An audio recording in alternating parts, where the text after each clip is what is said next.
Welcome back, people, Da-da-da-da! to Topic Thunder. We have returned.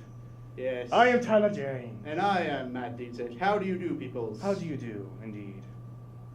Today, You can't answer that. Never mind. Stop. Why are we asking? I'd like to answer in the comments down They below. can, they Like can. and subscribe. Damn it, now we're YouTubers. They take up the whole time just typing. Yeah. Oh, so. All of a sudden, a huge giant comment falls from the ceiling. It's like, well, shit. Oh, dedicated. Oh, so Matthew, how you been? Been alright, just busy with schoolwork and watching Daredevil. Yeah, the new season dropped. I'm in love with it. Yeah, so am I. Oh, it's such a good season. A well-directed season, actually. Well-directed season, yes. Very well-directed. It's one of those directings that just make directors look good. You know what I'm saying? Like that's what you want from a director. Yeah, is they good know directing. they know how to direct people. Yeah, directing is what we need. I feel like we said directing a few times. Do you know why? Why Do is you that, know- Tyler? Do you know why? No, I don't. Or maybe I do. Who Or do knows? we? Do Maybe you? maybe he directed me. Tyler directed me so well that I know what's going on. Or maybe he directed me so terribly I don't. Or maybe I directed him so terribly that he doesn't. Maybe you could say I'm a good Director. Dun, dun, dun, dun, dun. Or you could say that Michael Bay is a bad director. Because that's true. Because it is true. Today we are talking about good directors and bad directors. And there are a few good directors I could think of off the top of my head, and there are a few bad directors I could also name at the top of my head. Yeah. So, Matt, off the top of your head, when you think of a good director, who do you think of? Are we talking about one or several? Up to you. Like when you think of when you think of a good director, who comes to your mind? Christopher Nolan. That's exactly what I was thinking. That's what comes to mind too. So, yeah. And when I think of a bad director, There are a few. I mean, we already mentioned Michael Bay, so Yeah. I don't think we need to talk about. oh, we will. We will. Well, I mean, we will talk about him, but I don't feel the need to mention him right now. No. So Michael Bay is an obvious choice. I was going to put up Joel Schumacher. Oh yeah. Yeah. Yeah. Yeah. Yeah, there's nothing to be said there, or technically speaking, a lot of things to be said. Just a lot of bad things. Just. Yeah. So, vice versa. The director, what comes to your mind? Christopher Nolan. top of my Bad head. director. Michael Bay. Yeah, yeah, yeah. Okay, so here's I got a question for you. When it comes to bad directing, like when you have your Michael Bays, you have your David Ayers, who are Michael Bay, bad director, has directed good films. Well, so in is the David past. Ayer. Yes, he has. But then they go on to make these bad films that everyone makes fun of them for. You got the Transformers series that's now a joke. Until Yeah. the new Bumblebee movie comes out, anyways. Which, to be fair, that movie looks better than Because the past. it's because Let's see, of- how many Transformers movies? Well, There are- it looks better than all of them, but the first one. Yeah, like the first Transformers movie I could live with because it was the first live adaptation. And it was actually done pretty okay. It was pretty good. Like I loved the design of the Autobots and Decepticons. Yes, my favorite. Actually, oddly enough, my favorite Transformers design is in. I forget if it's in 2 or 3. It might be 3. What are you thinking? The Mad Max kind of version of Megatron. 3. With him in the hood and everything. Yeah, that was that sick was design. cool. I liked but Megatron is easily my favorite, with Optimus being the second. Yeah. Like I'll tell you this for Michael Bay, he's not a good story director. Mm-hmm. He's a good visual. Visual. He knows his way around visuals. Like- he knows his way around explosions. Like the CGI for the Transformers for me is it's outstanding. great. Yeah. Even the fourth one had good CGI, even though it was a terrible movie. Yeah. Like when every time they transform, it's just like, Yeah. yeah. and then you have like these. Then you got the Shia LaBeouf, the Megan Fox, then the college scenes and all that. That's all. Then it basically is just like, what the fuck am I watching? No, I know. Even so. And to think all those humping scenes, just imagine like that was Michael Bay to just be like, yeah, we're not only gonna have dogs humping each other in a scene, we're also gonna have a robot Yeah. humping Megan Fox's leg for a good Then you got the like few minutes. then you got that robot that was the transformer that was in Sam's dorm room, like Yeah. with the tail coming Oh, out the of sex her scene. ass. Yeah, the sex scene. Supposed sex scene. Yeah. You know. Well, it's technically also a rape scene, technically. Yeah, in a way. I just yeah. Oh, does Michael Bay try to live up to his adaptations of like explosions? Does he does he do it on purpose, or because the amount of explosions I've seen in his movies, There are a lot. there are a lot, a lot. Some don't even need to be there. Yeah. Oh. Did Bad Boys have explosions? Yeah, I'm Okay, pretty so- sure. Yeah. So pretty much every movie he's done has had explosions. Explosions. Yeah. Like, he has a reputation for explosions, like Zack Snyder does for slow mo. Yeah. I like that. Oh yeah, speaking of Zack Snyder.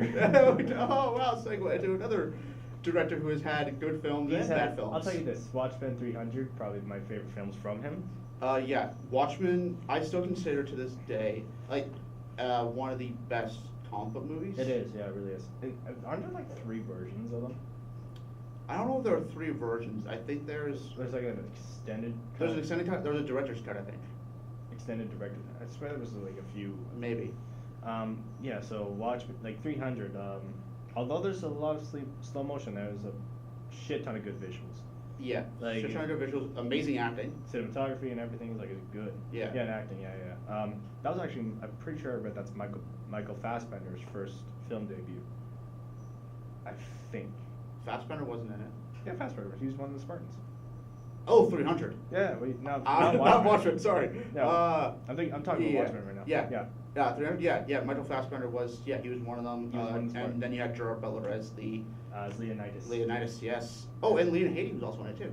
Yeah, before. She was Leonidas' wife. Yeah, before we all hated her as the queen bitch that she is in Game of Thrones. Yeah. So yeah. Good times. Yeah. And then you have the other movies, such Yeah. as Man of Steel and Justice, obviously. You know, those ones. Yeah. I'll tell you this though, Man of Steel, He had like it has Man of Steel is definitely not bad. it's a decently good. Like I can watch Man of Steel. I can watch Man of Steel too. I tried watching Dawn of Justice. I have now realized how boring that movie is. I'm talking about not the ultimate cut, the theoretical. Oh, the theatrical version sucks. Yeah, I can't. Yeah. The only time that movie's good is when Ben Affleck is on screen, Yeah. because he was the best part of that movie. Yeah, he really is the best part of that movie. So like, Which is kind of hilarious because he was the one thing that people were complaining about the most. I know, and that's what makes it even Well, apart from like Lex's. I Well, I don't I was know gonna say why- Lex Eisenberg. Eisenberg is Lex. why did they cast Jesse Eisenberg as Lex? Is there I'll tell you a why. reason? Here's the thing. Now. I know why they cast him. Well, for one, the type of Lex they were looking for was someone who was they were looking for someone who was able to. They were kind of, I guess, looking for a Zuckerberg type. Okay. So they hired the guy who played Mark Zuckerberg. Oh shit. And because think about it, like instead of being the, I guess, the leader of a tech corporation, Alright. like he's more like, I think they described him as more of like a social, like a social media, like not a social media enthusiast, but that was kind of what they were going for, it like doesn't- like a modern tech empire instead that of being doesn't- like, that doesn't- instead of selling like instead of being like a villain version of Tony Stark. That doesn't work for Lex Luthor though. It could It if does. done well, but they should have I just wouldn't- like what they should have done was. Cast Bryan Cranston. Well, I was gonna say what you could have done was you could have kept the whole Eisenberg being Lex. Yeah, it was However, Lex Luthor Jr. yes, Yeah. and then at the end have like Lex Jr. go to jail, Yep. and then as like retaliation for what happened, Lex Senior steps in, who's played by Bryan Cranston. Yeah, it would have been better. Would have been better. But okay, why they cast him was because, one, like, Jesse Eisenberg is a good actor, and he Yep. knows how to play. And the thing about Lex is that Lex is known for being an asshole and a creepy asshole at that, and Eisenberg plays that in spades, especially being a Yeah. guy who's like Lex loves being he loves being the smartest guy in the room, Yeah. and like as we've seen before in Now You See Me and The Social Network, he plays that part very well, and that's why they cast him. Yeah, I don't agree with the casting for Jesse Eisenberg as Lex Luthor, just because I know what kind of character Lex Luthor really is, and that's not what he should be.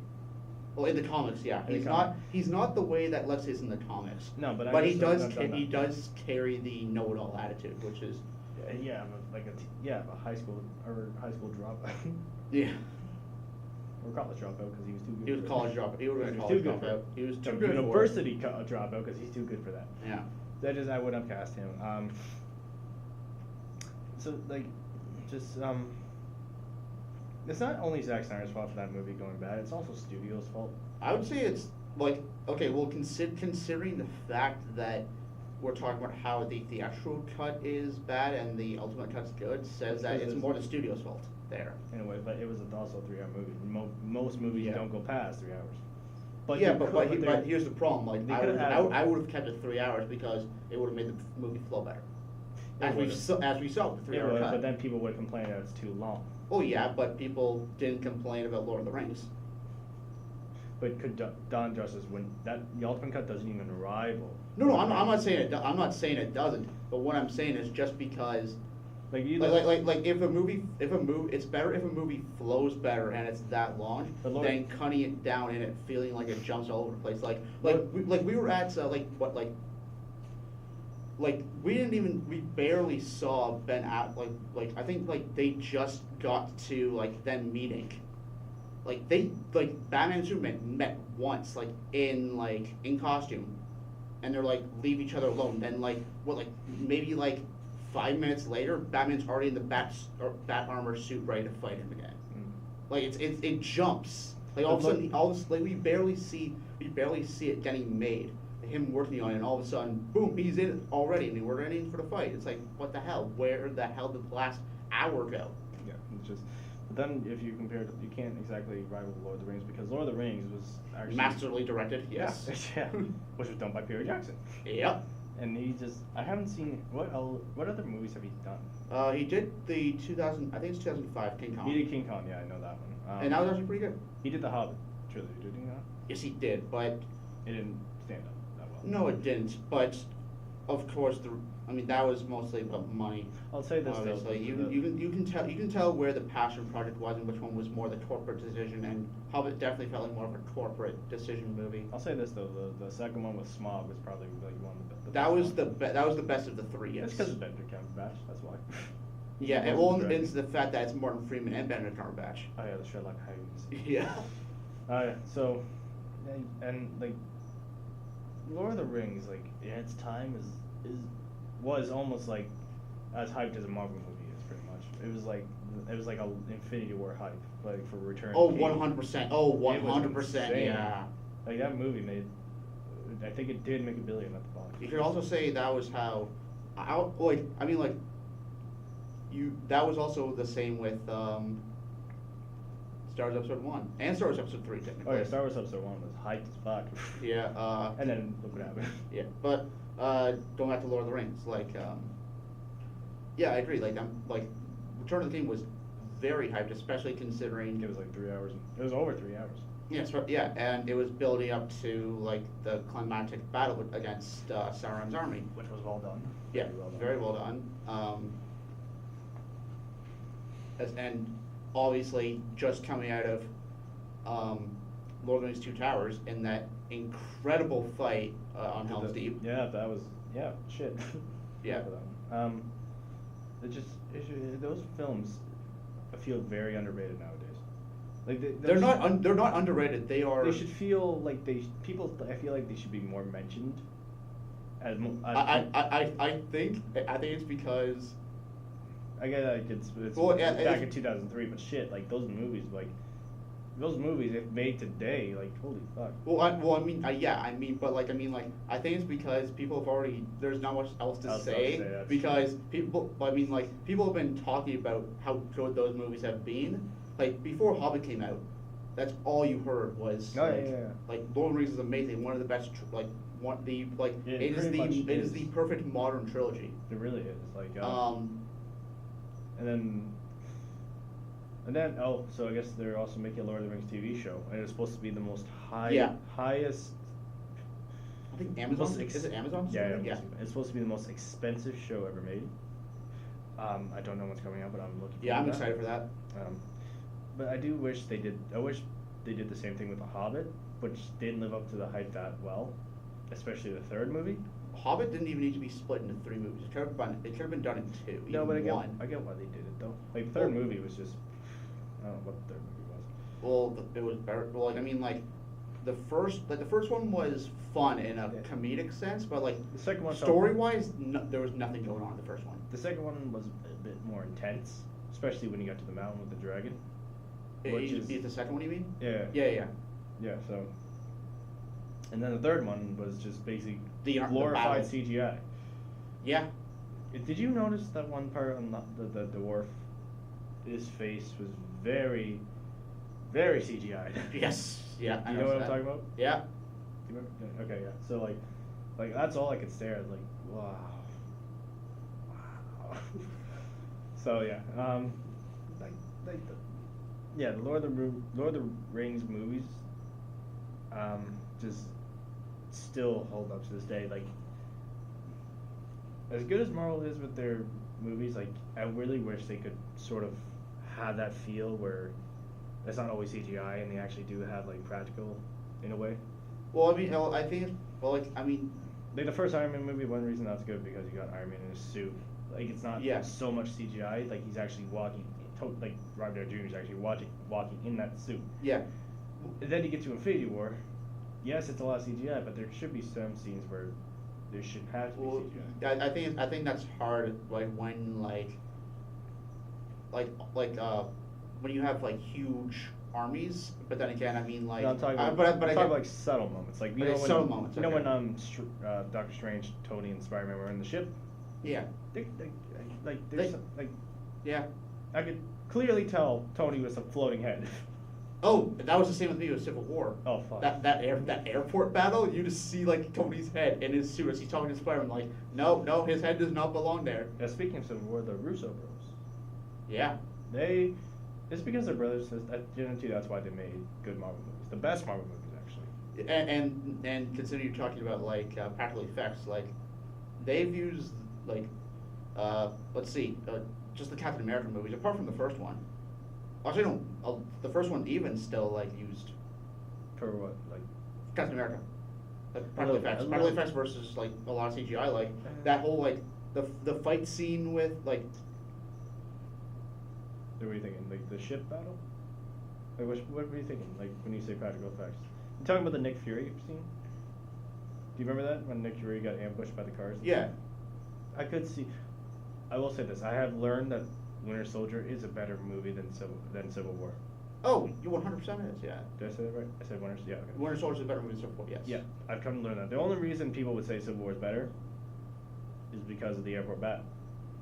And the fact that Spider-Man's in it, Spider-Man's Black in it, Panther's in it. Yeah, but in terms of actual overall movies, like overall Yeah. quality, yeah. Overall quality, Overall Winter quality, Soldier I'd is say better. Winter Soldier.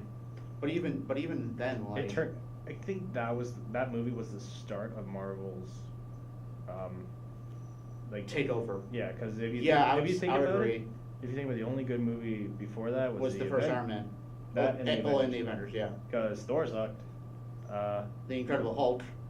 I don't mind that movie. Well, I didn't mind it, but I mean, like, I do prefer Edward Norton's Bruce yeah. Banner. But but like, here's the no. I will say it is the best Hulk movie. Yep. If you don't count Ragnarok as a Hulk movie. I didn't like Ragnarok. Talk about TT. Like he's very enthusiastic. He's very energetic. I guess the word is. Yeah. Like I've seen like behind the scenes like him directing. Like he's very going. Yeah. He's very he's a happy fun person. Yeah.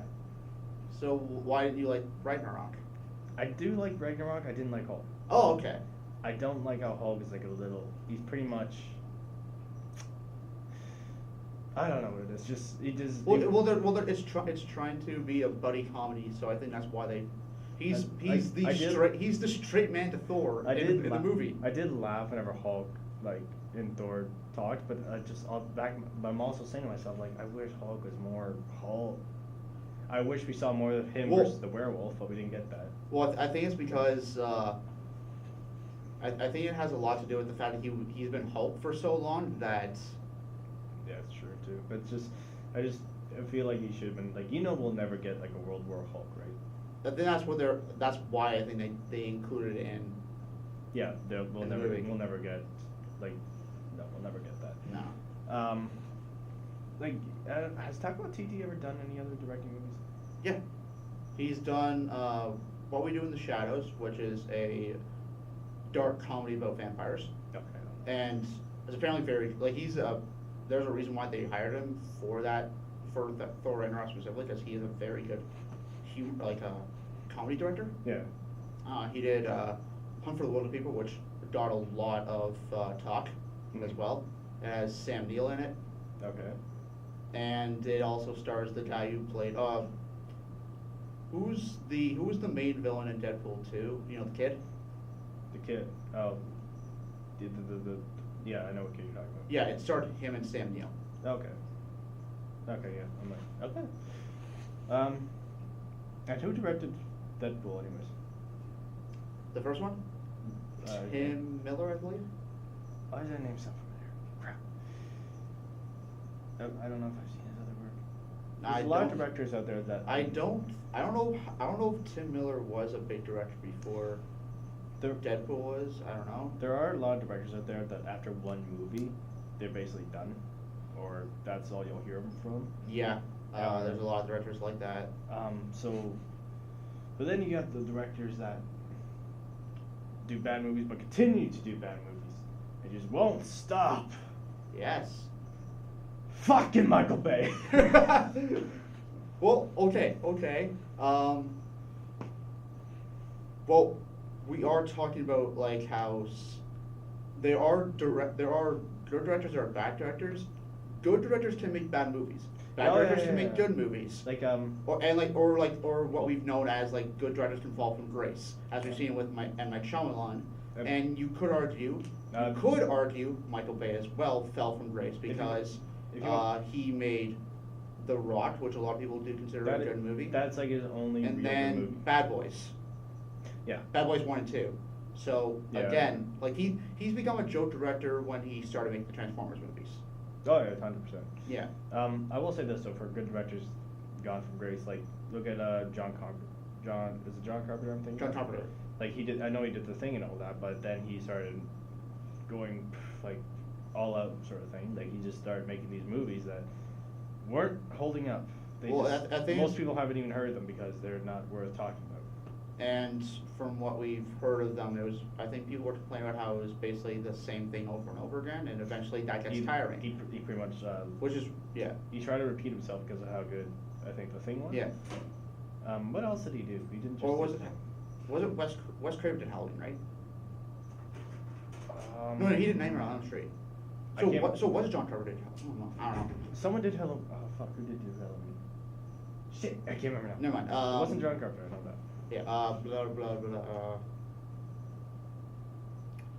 Yeah, but so good directors falling from grace and stuff like that. Well, and speaking of M. Night Shyamalan, one of the reasons that he's mostly hated today is because of what he did to the Last Airbender. Yep. Yeah. A fantastic series that could have been fantastic, but no. You had to get M. Night Shyamalan. They must have known. Well, it wasn't the fact. It wasn't the fact that they got M. Night Shyamalan, because it was the fact that when they got M. Night Shyamalan, and it was just after the fact that he decided, it was oh no, this is a better idea for this. I watched it when I was a kid. I watched it. I was still in public school, I believe, at the time. What year did that come out? Was it 2000? 2003 maybe? No, not 2003. You did not just say 2003. I don't know. The series that came out. Right? I know. That's what I'm saying. Because I didn't watch the series when it first came out. I only watched it a few years ago. I love the series. It's a great series. It's such a great series.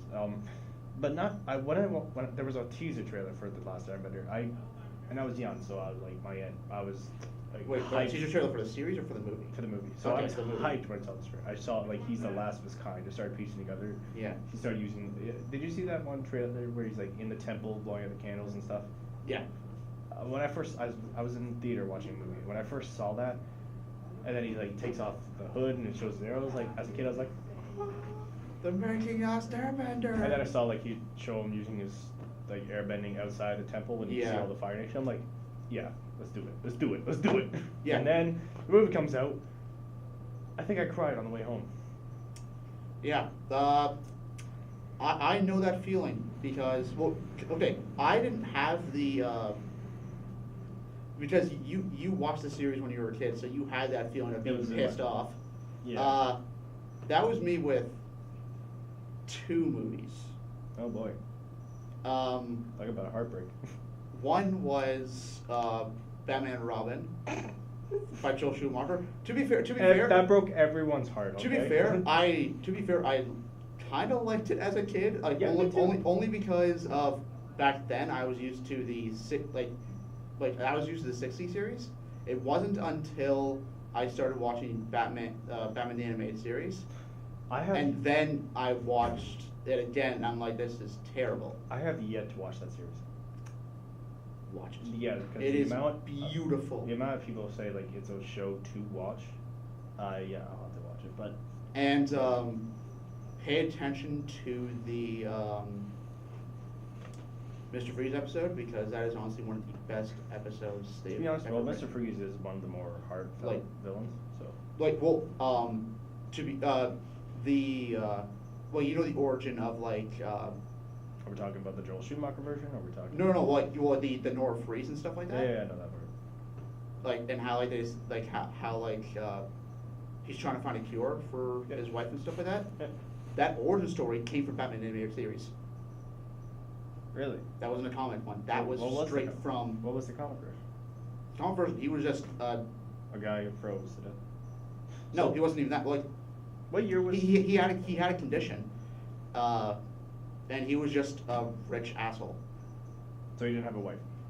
I don't know if he had a wife, but he didn't. But the whole Nora backstory, well, was all Batman the Animated Series. What year did Batman and Robin come out? The movie came out in '97, What year was the show? '92. Oh, okay. Yeah, because Batman Forever came before. Yeah, the Val Kilmer one. Yeah, that I'll be came. That was honest- '90. I believe the Val Kilmer one was '93 or '94. And did Joel Schumacher direct that one as well? Yes. And then Tim Burton Tim Burton's Tim Burton's the '89. is Joel Schumacher's a sequel to Tim Burton's Batman, or is it completely off? It's different. Because It was there. It's different because it was meant to be one because originally Tim Burton because after Batman Returns in '92 there was supposed to be a sequel Okay. to it starring Michael Keaton. They were going to bring Michael Keaton back, Right. but Tim Burton left and then Joel Schumacher jumped on board. And then Michael Keaton left. because he wasn't on board. Yeah, and then that changed, and the movie, and then I think he was. I don't know if he didn't like the way he was directing it because the way Michael Schumacher, not Michael Schumacher, Jesus, not right, Joel Schumacher directed. God damn it! Who's Michael Schumacher? Is that his brother? No, Michael Schumacher Is there another Is there another Schumacher out there? There is, but not a director. Okay. He's a racetrack driver, but I don't even. Is he good? I don't think it's. Yeah, he's very good. Just want to be sure. But I don't think there's a relation. Anyway, Joel Schumacher. The whole movie was like he like it got to a point where he actually like it was like you can tell the whole thing was. The problem is it's hard to tell. It's hard to tell if it was his decisions that made it bad or not because there was interference in Batman and Robin. What studio? Actually, Hasbro. Because Hasbro wanted to sell toys, so a lot of the decisions that were made to sell toys. Well, look at the because he changes outfits like 3 times in the movie, I think. Two Because- times, I believe. 2 times. It was going to be more than that. Then you had then there was a scene with Batgirl, Yeah. and she's wearing the traditional the Batgirl mask with like Yep. the horns and everything. Yep. And like it looks terrible.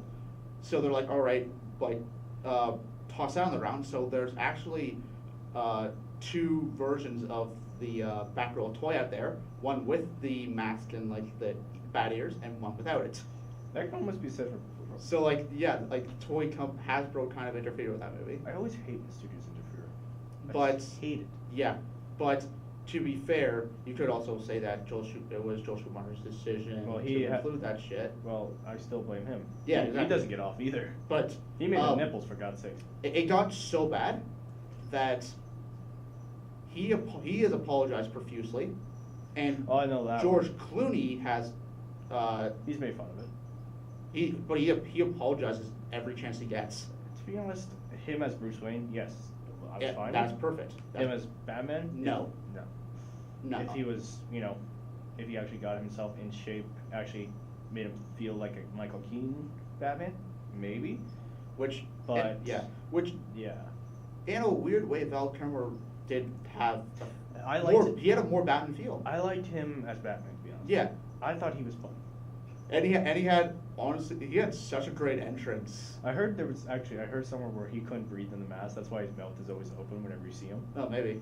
Because like it was just. Well, I mean, yeah, I mean, I can see that. I mean, he wasn't able to turn his head either. No, he couldn't. He couldn't. Actually, they fixed that with Christopher Nolan's Batman Yeah, Begins. yep. He couldn't turn his head either. Then they were like. Actually, Dark Knight came. it wasn't until Dark Knight. Yeah, Dark Knight came and then they turned his head. Yeah. Is that when it all started? Yeah. In the Batman animated series, can he move his head? In Batman animated series? Yeah. I think so, yeah. Okay. So But then again, that's animation. that's drawing. animation. So, and then going to one of my favorite directors. I think he is my favorite director, Christopher Nolan, Yes. the Lord and Savior. Not praise Snyder, praise Nolan. Except for the Batman fight scene between him and Bane. Which one? Both. Okay. Yeah. His choreography, not the greatest, but his. Storytelling is fantastic. Oh, it's fantastic. I prefer the storytelling over the fighting. Yeah, that's something Even though that, I'm a diehard fighting choreograph, like I love the Raid and all that, Yeah. but I prefer an actual either emotional or just Yeah, thrilling story, which the Dark Knight trilogy delivered. Yeah. Batman Begins Yeah. delivered it. Dark Knight So- obviously delivered Yeah. it. So did Dark Knight Rises. something that I will say. Where you can don't do it. Don't piss me off. I don't I wanna talk about Nolan. no, I wasn't gonna piss you off. I was going to say what you do. Okay, this is how you get the perfect Batman. Oh boy, here we go. Perfect Batman. Okay. Do I have to take notes? No, Okay. it's literally just gonna be one sentence. All right. You mix. You somehow get into a huge science experiment. Okay. You mix the DNA of Christopher Nolan. Oh God. So you get his storytelling and his cinematography abilities. And then Zack Snyder. And then for- Zack Snyder for the action. How do I work actually? What do you call him? Zach Nolan? Christopher Nolan. Snyder. Christopher Snyder. Christopher Snyder. Like. and then- Snyder Nolan. Yeah, and I don't think Christopher Nolan. I don't think he's ever done a bad movie. He did the Dark Knight trilogy. He did You can- Inception. Yeah, you He could did- argue overrated movies, but no bad movies. I don't think people say. Because movies are art, so like they're open to they're subjective. So like what one feels about it is different from another. People say the Dark Knight is overrated. No, it's not. I never hear Dark Knight's overrated. I hear Dark Knight All I hear- Rises overrated. All I hear, people who love Dawn Justice say it's there you go. Oh. Because of the warehouse fight scene. That's pretty much where it is. Oh, okay. But that's Yes, one scene. I That's will- one scene. That's one. I will say Batman over Ben Affleck's Batman, Christian Bale's, because it's more comic accurate. Where Christopher Nolan's Batman is more feels more like real. Like Well, it's that was more- the point of the Yeah, Dark yeah, Knight, to make that's it what feel was. more realistic. I will say, So he's more of a kickboxer than an actual martial artist. yeah, pretty much. Well, I mean, technically speaking, kickboxing is martial arts, but It's more less intense martial arts than what Batman's used to. I will. Then you also have. Not only did he give us Christian Bale's he gave us the goddamn Batman voice that everyone will remember. even when we're dead.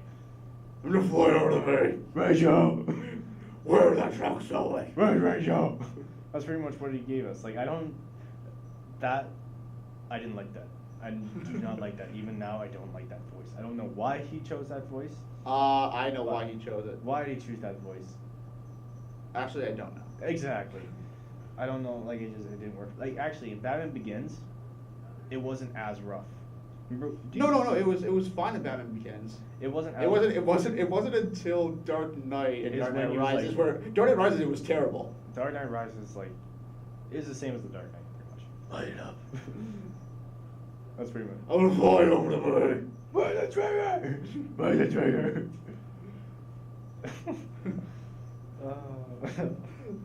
We talk about the prequel dialogue. We look at the Dark Knight. To be fair though, the dialogue is not bad. It's just the voice. Oh, it's just that voice. Not only did he give us that voice, For the prequels, it's all the above. like Christopher Nolan, like he chooses, like. Why do you think the Dark Knight is such a masterpiece? Like, why do you think it holds up? Why I think it holds up? Well, I think it holds up a lot because, like, I've always said that, like, when it comes to superhero movies, the best ones are often the ones that they take the superhero aspect to the backseat and they put more of a focus on like an actual genre. Like you have Winter Soldier, which is more of a spy thriller than a superhero movie. Yeah. You have, let's see, you have, again, Dark Knight, crime thriller. Yeah.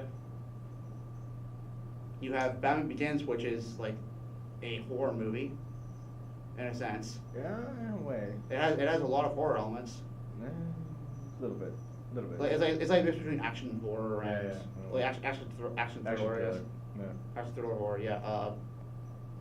Then you have Iron Man, which is essentially the redemption story. Yeah, and also Robert Downey Jr.'s big comeback. Yeah, big comeback.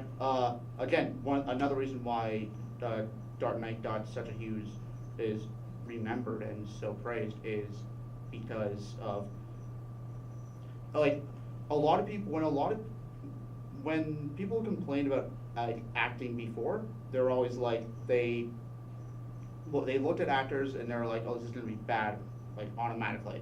Yep. It wasn't until Dark Knight, at least in superhero films, it wasn't until the Dark Knight where people started to second guess themselves because everyone hated the idea of Heath Ledger's Joker, Oh, yeah. and now He's praised worldwide. now he's seen as the second best next to Mark Hamill. But like That's saying something. yeah. Like when I first saw, I was also young. When I first saw like how he looked, like wasn't it just a close up of him? Yeah, it was just a close up. I'll be honest, that wasn't a good. He kind of looked like Ronald McDonald a bit. He looked like Heath Ledger. Yeah. And then we actually got photos of him like full body shot in a way. Like Yeah. you're like, okay, I see a Joker in him. And then the teaser came out, and then At the laugh, I was like, oh, okay, this is That's gonna what be we need. insane. And then the actual trailer came out, like you change things forever, and then all that. Like, Yeah. Then we like Evening Commissioner shows him. Like, it was like, I mean, People have been craving for a higher class of criminal. I'm gonna give it to them. yeah, like I think one of the reasons not only because of Heath Ledger's Joker, or Well, not only because of Heath Ledger's. It's acting, one of the reasons. It's one of the reasons because people complained about like when like you hear about like a someone I guess defying the odds, you remember it more. Yeah, like also he's more remembered because this was like his last film, Yeah. and also it was his best role. Like if you look Yeah. at all of his other films, like they don't, it's good, but his acting is like next level. Yeah.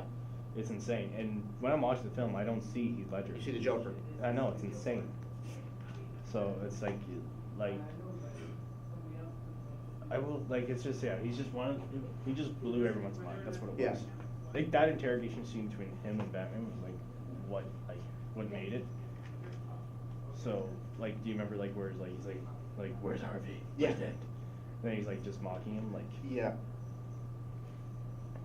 I don't want to See, kill at this you. point, they can be in one place or several. Yeah. I don't want to kill you. What would I do without you? Go back to working on Yeah. dealers. Like They got the relationship between They did. Joker and Batman correct. yeah. And a few years after that, we have another Joker that took place. A Yeah. certain man who's known for A certain man who got an Oscar a few years back, a year. and in a for- good role. In a good role, a surprising Dallas good- Buyers Club, yeah. Or a surprising role with Matthew, Matthew McConaughey. yeah, why did I say, I almost said Matthew Goodman. So Matthew McConaughey. And then he was announced as Joker. I was ready for that because I liked I thought he was Jared going to be Leto. good. And then That happened. that happened. Anyway, moving on. Well, We now talked about well, now we're, Suicide Squad has been mentioned too much on this goddamn channel. We need to move on. but I know. So all I'm going to say is it's another example of good directors gone bad. David Ayers, I will say, I do like Training Day yeah, and Training Fury. Day. I don't mind Fury. It's not a film I would look back on. Well, neither would I, But but like it's not a terrible movie. No. It's a decent movie. Training Day I can live with. Like, have you ever? There's a lot of those sports films like Training Day that like, like Coach Carter with Samuel Jackson, Yeah. and then you had like Remember the Titans with Daniel Washington. Denzel Washington. Yeah, Remember the Titans. Is that what? Yeah, Remember the Titans. And then you had Matthew McConaughey. Oh yeah, We Are Marshalls. Marshall. Yeah. We Are Marshall. Yeah. Those films, like I'm pretty sure they're all football films, except for Coach Carter. Yes. That's the basketball one. Like those films, like not only did they have great dialogue, but they're also inspiring. Like they're good. And even Al Pacino did one where he was a coach for a football team. Like, Wait, what does that have to do with? because Training Day? sports movies are good. I don't know who directed them, but they're good. I just want to point that out. I thought you were trying to say Training Day was a sports movie. No, but I'm No. looking back. For some reason, the name Train Day made me think. okay. I was confused. I don't know, but like, and then you think, Al Pacino. Al Pacino was in a good one. I don't remember the name. Kurt Russell did a hockey movie. I remember he was a. Yeah, he was a Miracle. Yeah, like this, and like some of those speeches, like when you have movies that give you good Yeah. speeches, like you get the Independence Day speech. I can think about that. It's I- one of the yeah. greatest speeches I've heard from a film. Yeah. You have, then you have the Remember the Titans speech. We have the Marshall speech. Yeah, I love the Remember the Titans speech. What was the other one? Although it's not a good movie, Troy. The movie Troy, where Brad Pitt has Yeah. a little speech on the boat. Not a good movie, but that scene does. Like this well- man is well- yours. well, Take it. We already talked about it, but another one with a good speech, Lord of the Rings. Oh yeah. Return of the King. Man in the West. Yeah. Yeah. Stand and fight, men of the West. Yeah. So like. Yeah, I love. This day we fight. Yeah, like I just love movies that give like 300 tonight we dine in In hell. hell. Again, quotable. Yeah, that's what I like about speeches. You got like for Independence Day. Today we celebrate our Independence Day. It's just. I like movies that give good speech, good dialogue, good acting. And that's a part of the reason what makes a good movie, which is all about directing and writing. Yeah. There was a movie. Oh, what movie was it? I swear they tried to give it a speech, but it failed miserably. I can't remember the movie name. Like they Was tried it to- recent? No, I don't know if it was recent or not. I just know like it failed. Like the speech was trying to. Maybe it was Independence Day too. I didn't see Independence Day too, so I Don't can't say. bother. Do not bother. Do not bother. I don't know. It just. I know Training Day has nothing to do with like sports movies. Just when you think of sports movies, like they have. Great speeches. Yeah. And that's one of the things I like about them. Just yes. Oh, Even okay, not so much a speech, but like they have like very moving scenes. Like, have you seen Rudy? maybe. Just Okay. it's goddamn. Why is his name not coming up to me? He played the same way as Damsel in Lord of the Rings. Oh. I know what you're talking about. Yeah. Okay.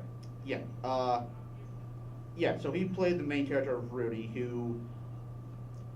His whole thing is basically an underdog tale about a guy who's basically been told his whole life he can't do it. He can't do it because his whole dream is to play football for Notre Dame. All right.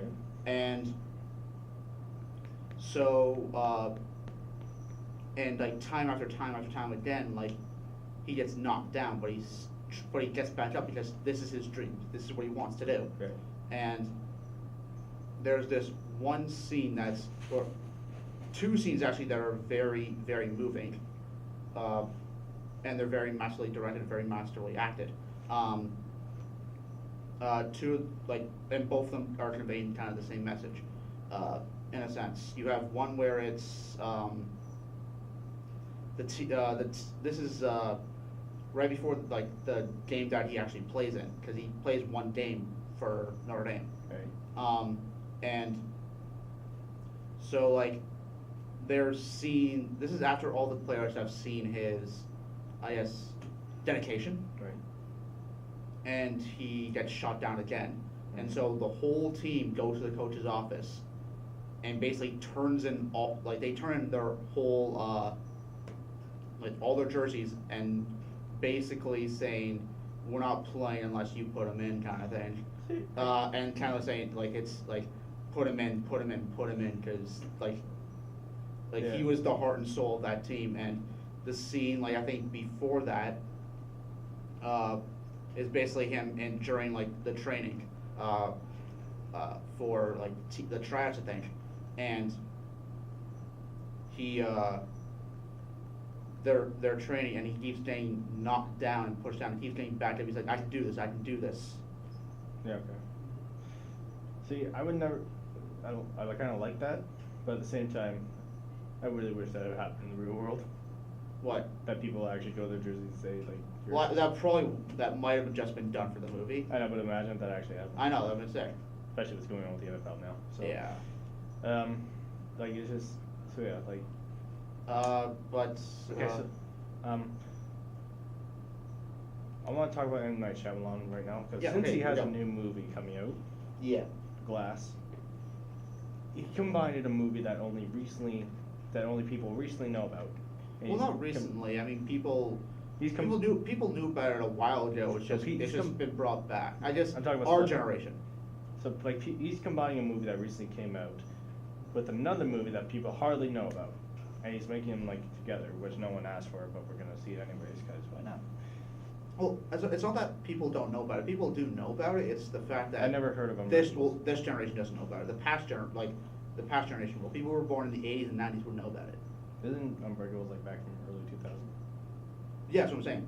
But like, this generation wouldn't have remembered it because it was like 90s, early 2000s. No, okay. I don't know what to expect from the movie. I haven't seen Split, so maybe that's why I'm not looking forward to this movie. If I've seen Split first, then I might be looking forward to it. Yeah, but a lot of people are looking forward to it. I know, just like, have you looking forward to it? I haven't seen Split, but like, you know, like when you have a director who's had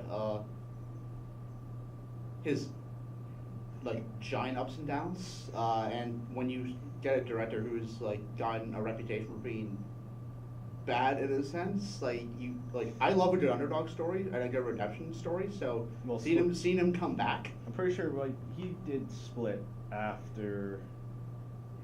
Was it The Happening? It wasn't after Last Airbender, because what movie? It was Split was What- 2016. What year was The Happening? That was the movie with Mark Wahlberg. Yeah, I think that was I swear- early to mid 2000s. I swear that was 2004? I swear that was after. No, because I remember it was. Yeah, that was early Mark Wahlberg years for acting at least. No, because I remember it was actually in the 2010 era. Pretty sure it wasn't. I'm pretty sure it was early, like 2011. Because Last Airbender was 2008. Yeah, so it might. 2008, be 2010. It might be 2011. Either way. I don't think so. Oh well, I guarantee it was after Last Airbender. I guarantee. Because I know it was. I'm pretty sure it was right after The Village. Because I know it was early Mark Wahlberg years. Because this would have been all, like very soon after his Planet of the Apes. Yeah, that's true. I'm pretty No, sure I it was swear it was 2004. after The Nice Guys. No, it was 2004 because it also had a young Zoe Deschanel. I don't know. To be honest, I never watched that movie because I hear it's crap. So. Yeah, it was crap to the point. It was so bad it's a good movie. That's It's- The Room. Okay. It's No, so but like bad there's a that's lot good of movie. there's a lot of funny shit in Speaking of The Room. there's a lot of funny shit happening. Speaking of The Room, the mastermind. Oh, the mastermind himself. That's masterfully directed, all right. Oh god, that movie's. I don't care what anyone says. That movie's awesome. In that way. in that way. In that way. Only that way. And then it was so good, it was so bad that they made a pretty much a real life story on it, Yeah. which actually held up. Yeah, that's the funny thing, is that the movie about the making of that movie is really good. Like James Franco directed that, right? Director. I don't know if he might have. I swear he did. I don't know either way. No, he won an Oscar for it. That's, Yeah, he won an He was Oscar. on Golden Globes. That's why. Yeah, he won a Golden Globe for it. That was like the best part about the Golden Globes. And see Tommy Wiseau Yeah. on screen, yeah. I've told you this multiple times. Would you believe that Kevin Spacey's a pedophile and that Tommy Wiseau was at the Golden Globes? What would you believe? Exactly. Holy Well, shit. considering Hollywood's reputation, Kevin Spacey did not so much Kevin Spacey being a pedophile, but the fact that there's another pedophile in Hollywood, not so surprising. No, but it's just like. The fact that, but Tommy But- Wiseau being at the Golden Globes, no. Yeah, exactly. That's what I'm saying. Like, Yeah. But good for him though. Yeah, really different, because that was like, it's not the Oscars, but it's the next best thing Yeah, technically. like he got. At least he got. Hey, we got him to get Hugh Jackman to do that face. Oh, God. You remember that? Like he was like. What the fuck? No, I'm just it's like that's like the only thing I like about Golden Globes. And then when you for Oscars, they nominate directors I've never heard of. When they did La La Land, I did not hear, but I never knew who the Oh, director. I don't know. Damien Castillo? He did Whiplash. I know that. Yeah, one. Whiplash was amazing. Which did not win like the best picture award, which it should have. Because that was like That sure won. Did it win Best Soundtrack? I hope so. It won- That it was like should've my- won Best That was like Soundtrack. my Holy favorite shit. movie of when it came out. I think Yeah. it was 2015. Yeah, that movie blew me away that year. I know, yes. And luckily, J.K. Simmons did win an Oscar for it. Yeah. Which he- well well deserved. deserved. Well deserved. So, like, that pretty much made me think, actually, throughout that movie, you know who I thought of? For J.K. Simmons. J. Jonah Jameson. Yep. Yep. Just bald and without a mustache.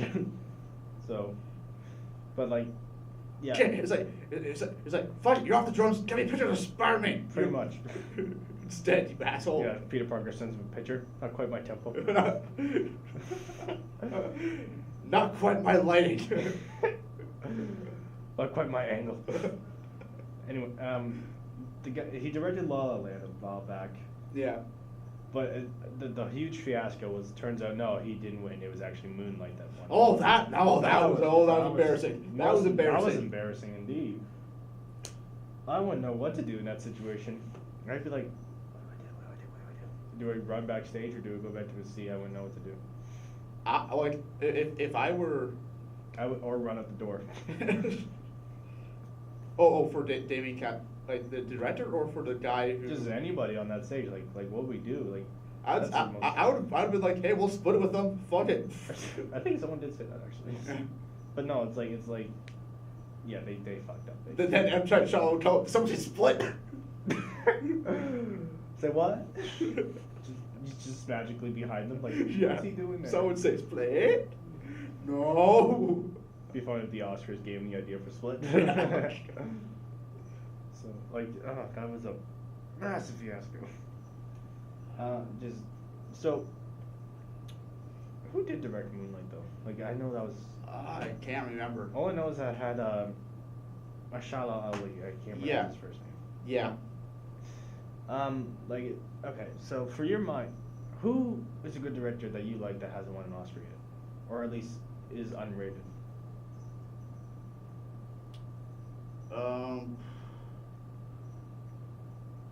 Directors, I can think of many actors. I can't think of a lot of directors. I don't. Christopher Nolan's won one, hasn't Yeah, he? I'm pretty sure he has. Who directed Gladiator? Was that?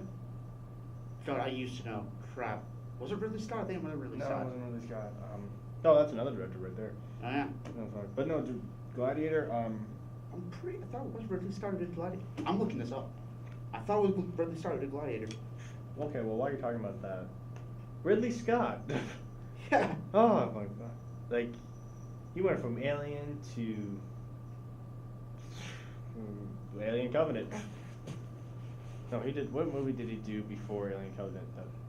He was. 2000 film? He's a rebound. He's been rebounded a few times, hasn't he? I'm pretty sure. Yeah, directed by Ridley Scott. Wow. Yeah. Wow. Okay. Wow. Yeah. Sorry, you were saying. So he did from Alien to Blade Runner to Gladiator, and I think he started going downhill after that. Yeah. I don't remember the movies though. Oh, damn it. Okay, let's see. We're talking about his other movies? Okay, Alien, Blade Runner, Prometheus, Alien Covenant, Gladiator. Nope. Okay, he did come back up because he did The Martian in that movie. Yeah, I love that movie. That's a good one. He did Kingdom of Heaven. He did the 2010 version of Robin Hood starring Russell Crowe. That was okay. It wasn't great. You all, okay. What's- All the Money in the World, which, That was the Kevin Spacey dropout one. yeah, I think But so. they replaced him with Christopher Plummer. Plummer, yeah. Yeah, yes they did. Oh, he did Thelma and Louise. Okay, I heard that was a good movie. He did Black Hawk Down. That was actually not bad. He did American Gangster. That was okay. Oh, he did Hannibal. Oh, which I heard is I'm Yeah, I haven't heard good things about he did Exodus, Gods and Kings. him. Not a great one either. So he's one of those directors who can be good, but he's also Yeah. like he made Blade Runner, so didn't that Blade Runner, like we talked about that movie a few times on the show. Didn't that movie inspire a few things? Like The inspire first Blade Runner? Yeah, Yeah. Blade Runner. Didn't that movie inspire like a lot of movies to come? Was it like with visual, like with Probably, yeah.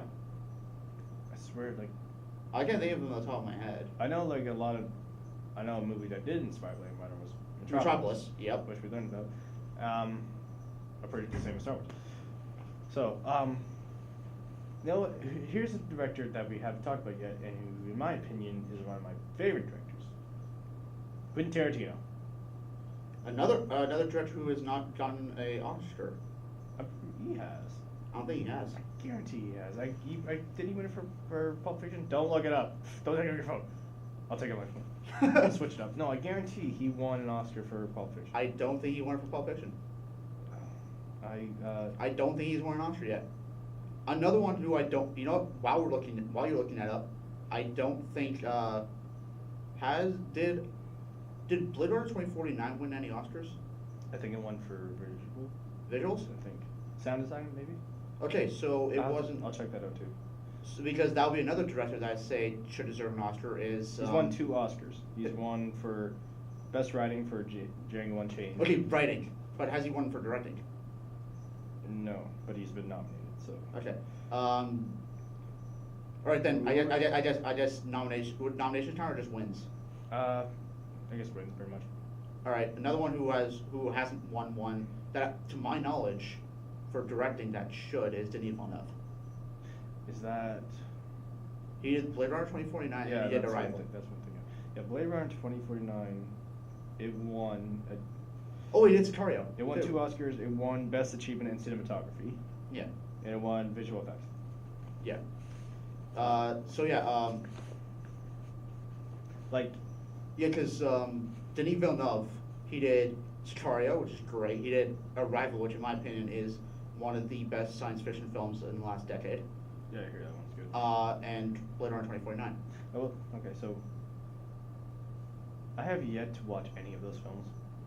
I have not seen any of them. Sicario is great. I need to watch it again because when I watched Didn't they make a sequel to that one? yes, which Yeah. is based on Benicio del Toro's character and Josh Brolin's character. Isn't okay. So okay. The second one. Yeah, is, yeah.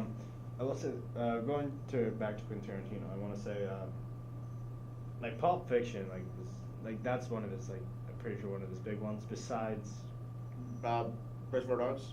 which one? Reservoir Dogs. Was that one before Pulp Fiction? Yeah, I believe so. Yeah. Okay, because I hear he's only got a few movies left until he's retired. Yeah, and one of them is going to be a Star Trek film, Yeah. which I'm excited for I'm that. ready for that. I'm excited for I'm that. ready for that. But he's got a new one that he's recently doing is with Brad Pitt and Leonardo DiCaprio. Yeah, I'm excited for that. Once Upon a Time in Hollywood, I'm pretty sure it's called. Yep. And I love Leonardo DiCaprio, so I'm like ready for that. Seeing him in a Quentin Tarantino film is going to be nuts. interesting. And him and Brad Pitt's going back to film, so like Yeah. Another one, I don't know if, I'm pretty sure you. Well, speaking of Leonardo DiCaprio, another good director, Martin Scorsese. Yeah, I was about to say. Wolf of Wall Street. Wolf of Wall Street, The Avatar, Shutter Island. Goodfellas. Shutter Island. Yeah, He directed Goodfellas. I believe so. Yeah. Well, I guess he would. Why not? Because he has a relationship with Robert De Niro. Oh yeah, probably. Nope. Yeah, so I'm pretty sure it's Goodfellas. Like, yeah, Wolf of Wall Street. I could watch that movie all day. Yes, great movie, Oh, and fuck. it put Jonah Hill on the map. Yeah. I mean, in terms of being like a respected actor among the, well, that and Moneyball, I guess. Yeah, Moneyball star. How about Wolf of Wall Street was where He was kind of, yeah. he's more got more attention. I think. Yeah. I'd say. And then you have Pulp Fiction. That was what made. Samuel L. Jackson kind of big. Is that the movie that had? That was the like Yeah, it must. like a lot of his, like, the movies where he got like his most quotable lines from is Pulp Fiction. No, probably. Like his whole like that Royale with cheese. Yeah, right. The whole pretty much the whole like motherfucker thing pretty much was came from that. Those lines weren't scripted, were they? When he said mother. No. And I'll tell you why.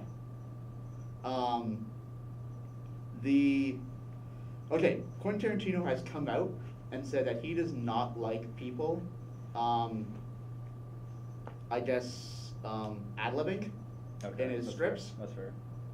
There is one person who he said he allows it. Monsieur Samuel Jackson. Exactly.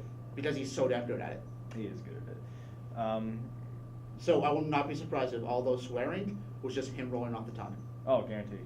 No, like he said, like almost every movie nowadays, everyone expects a Yeah. motherfucker from Samuel Jackson. Yeah. So like, even Infinity War, at the end, the post-credit scene, remember when he turns to dust? Yeah. Oh no, mother. Yeah, or like, was it, I forget if it was, was it, I think it was Badass Motherfucker or something like that. I think he had that written on the side of his Bad lightsaber. Motherfucker. Bad Motherfucker. Not only is that, on his fake tombstone in, Winter Soldier. It is. I think so, yeah. Or no, one of his quotable lines. Probably it'd be in a movie that's rated R, 'cause I don't think. No, like one of his no, I'm sorry, it wasn't that, sorry. I'm thinking of one of his quotable lines. One of the lines from Pulp Fiction is on the Grave. is on the grave, is on the Like when tombstone. he said the Bible verse. It might be that. That might. But speaking of Bad Motherfucker, that's actually inscripted on his Mace Windu lightsaber. I know, that's what I was thinking too. Yeah. So. Like, oh god, Samuel Jackson's great. Oh, he's fantastic. Django Unchained is another good one. Yes. Oh wait, Leonardo DiCaprio has worked with. That's where Leonardo DiCaprio has worked with Quentin Tarantino. Right, he has. He was the yeah. Yeah. Sam. Oh, such a great villain. He was good. Did you know that when he sat at his table on the That was hand on ad-lib. the table? Yeah, he just rolled it. So like, I had to read about that to like actually Yeah. obviously get to know that. What am I thinking of? Have you ever noticed that whenever an action scene with Quentin Tarantino, I'm pretty sure this is what he's mostly known for, just straight up Violent gore? mayhem? Yeah. Just mayhem? Yeah. Oh, I was well aware of that in Django Unchained. Oh yeah, I had a Just like that whole just that whole scene on the ranch. Yeah. Where he blows everyone's kneecaps off. Yeah. I will say this, though, one of the funniest parts in that movie, it feels wrong to say, but the funniest part in that movie is probably the KKK scene. Do you remember when they're arguing about Yeah. the bags on their head? Yeah. I just thought that was What even made that scene funnier was the fact that you had Samuel Jackson being on the side of the KKK in that movie. Yeah. He's like, oh my god, like. Doesn't Quentin Tarantino always put himself in his movies? Because he's in. Yeah, he's in all of his movies. Yeah. So I wonder what he'll be for Star Trek. He'll probably be. Wonder if he'll actually put makeup on or some shit. No, what I hope he does, because he doesn't like to stay in a movie. Like he Pulp always. Fiction, like he was like a supporting character in that. Like he. Well, yeah, but he wasn't. He didn't show himself too often. Like No, but he was there. Like, Yeah, but what I'm thinking, because in his first movie, Reservoir Dogs, he gets Okay. killed off. So I'm thinking he could be a red shirt. He always gets killed off. You got killed on Django Unchained. I know. So he might be a red shirt in Star Trek. Why do they always die? Huh? Do they always die? That's what I'm going for.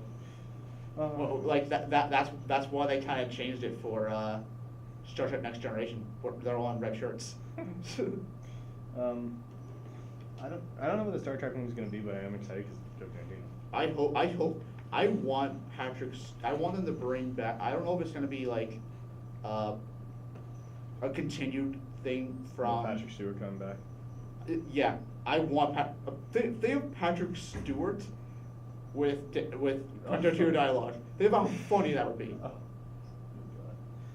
Like, they'll probably put Samuel Jackson in there. Probably, maybe. I'd be able to do it. Oh, me too.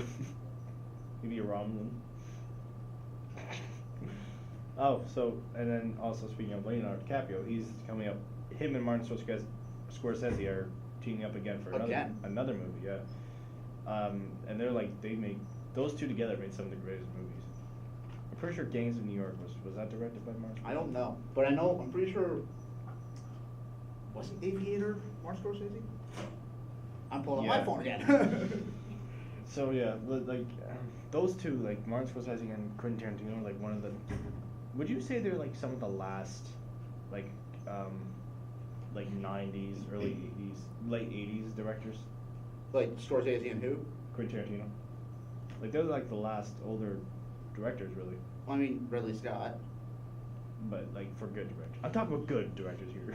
Well, I mean Ridley Scott made Martian. Then again, what made that movie? Is Matt Damon. Yeah, and Donald Glover technically. Yeah. Well, I mean, okay, the cast makes that movie. Yeah, like I love The Martian. I could watch. Yeah, The Martian's great. I could watch that one. Like, yeah, I could just watch it every time it's on. It's really underrated, dude, in a way. Yeah, it really is.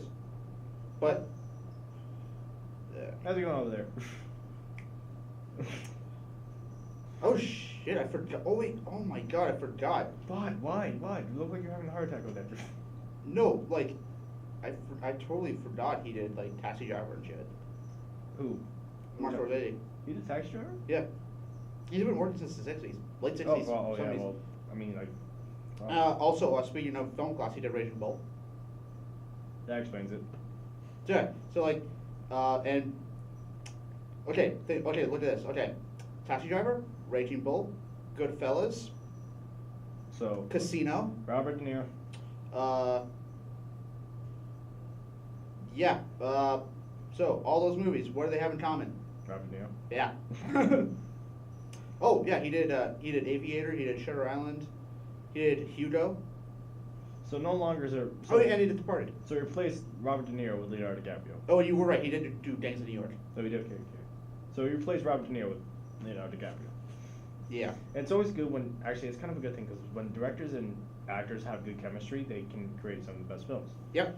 So that's what makes But it when good. you have that team, That's why, like Quentin Tarantino and Samuel Jackson. yeah, Quentin Tarantino, Samuel Jackson, Then you have Leonardo DiCaprio, Martin Scorsese. yeah, or Martin Scorsese The and Russo Robert De Niro. the Russo Bros, and every other Marvel character. And, yeah.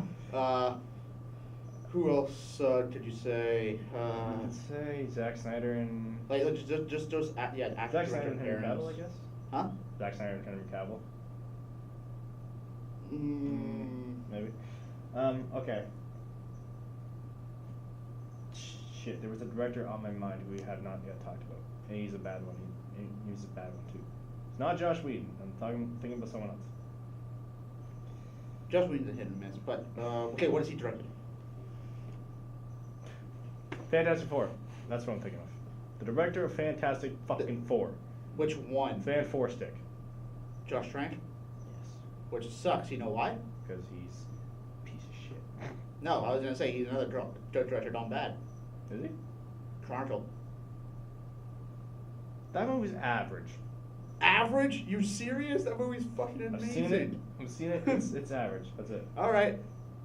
I'm sorry. but See. This is Mo- what. Hey, see, movies, art, subjective. He thinks it's average. I think it's great.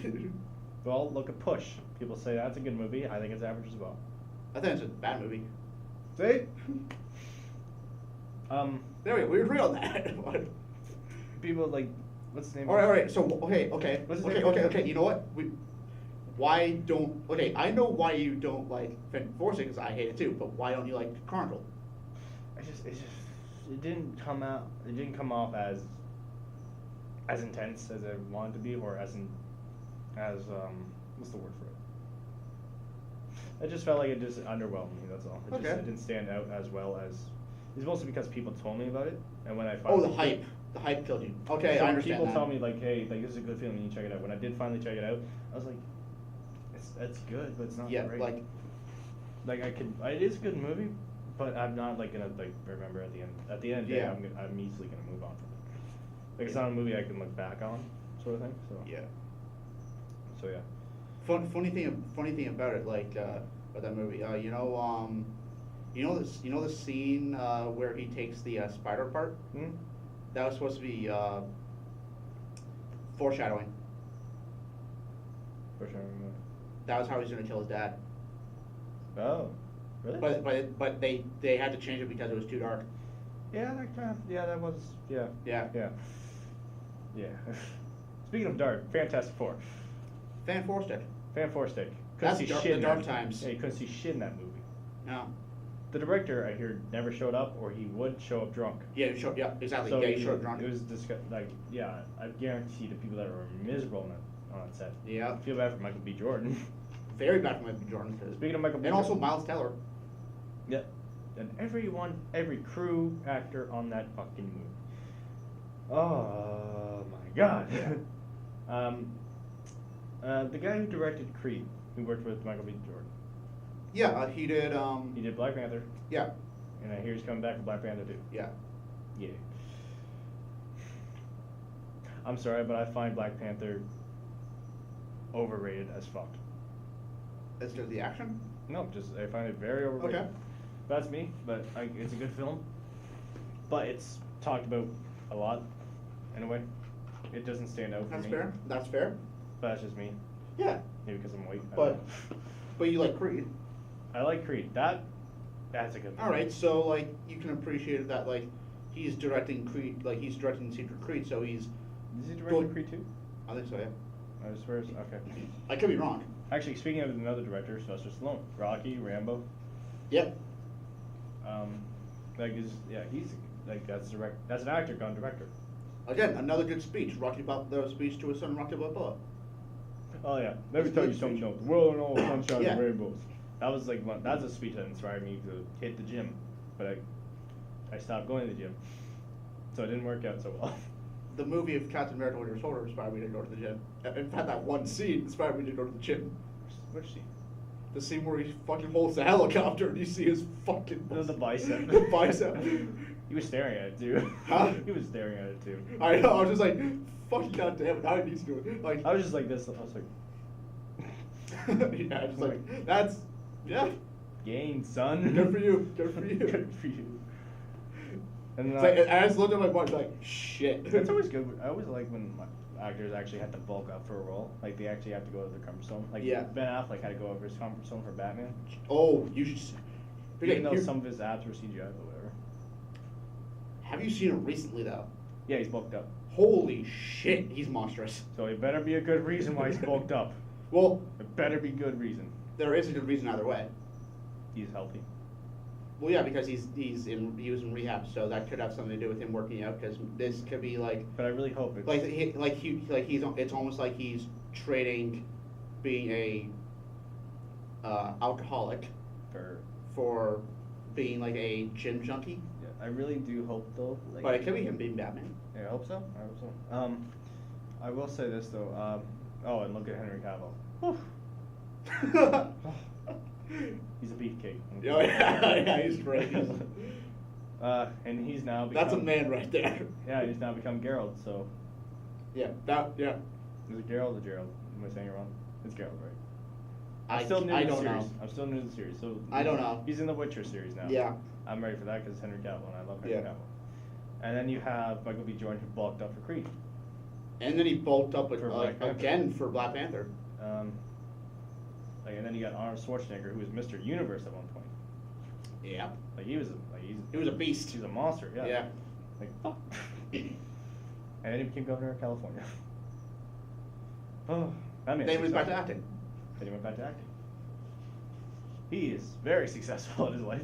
Yeah. And you know what's even better? He's That still was his going? plan. What? To become governor and go back to acting? No, the plan, like when he came to America, his plan was to get into acting and become a huge movie star. That worked. Was it because of His probably perseverance. Yeah. He was. Like he has some of the I've read like inspiring like documentaries. He's on a him. very his He's story very- is inspiring as hell. Yeah, it's like I could listen to it. Yeah. Yeah. Like it just, and then like he says, don't think of your goal. Don't think of your objective. Don't think of your objectives as a goal, as a dream. Think of it as a vision. Yes. Because- Which actually, the way he describes it, Mhm. why was so true. Mhm. It just yeah. Like a dream is not real, right? It's what people want to happen. Yeah. And a vision. Someone's got a vision of the future. Yeah, but can a vision? Yeah, vision. It could happen. So, Yeah. and then what was the dream? A goal. Like after you get the goal, what's next? So if you keep visioning yourself, you push yourself. Yeah. forward. Push up forward more. He explains it better, but yeah. Yeah. But just god damn, he's inspiring. Yeah. He's a very inspiring man. So. Yeah. Okay, so good directors, bad directors. We've gone off topic here a lot here. Not really, because, well, in a way, yeah. But in a way, for bad directors, for a bad director, what was it that you think of? Like, For bad directors? Yeah. Okay, well, we've already talked about Joel Schumacher. Okay, so- Michael Bay. Yep. Would Rob Zombie count as a bad director? I mean, do you not like his films? I didn't mind the Halloween reboot, but. Then I guess you could. Oh, Because, do you know who Robert Rodriguez is? yes, he did Sin City. Yes, and you know what else he did? Did Spy Kids. Shark wait, Boy, wait, Love wait, Girl. Wait, which Spy Kids? All of them, Okay. including the third one. Yeah. Well, did he do the fourth one? There's a fourth. Oh no, yes, he did.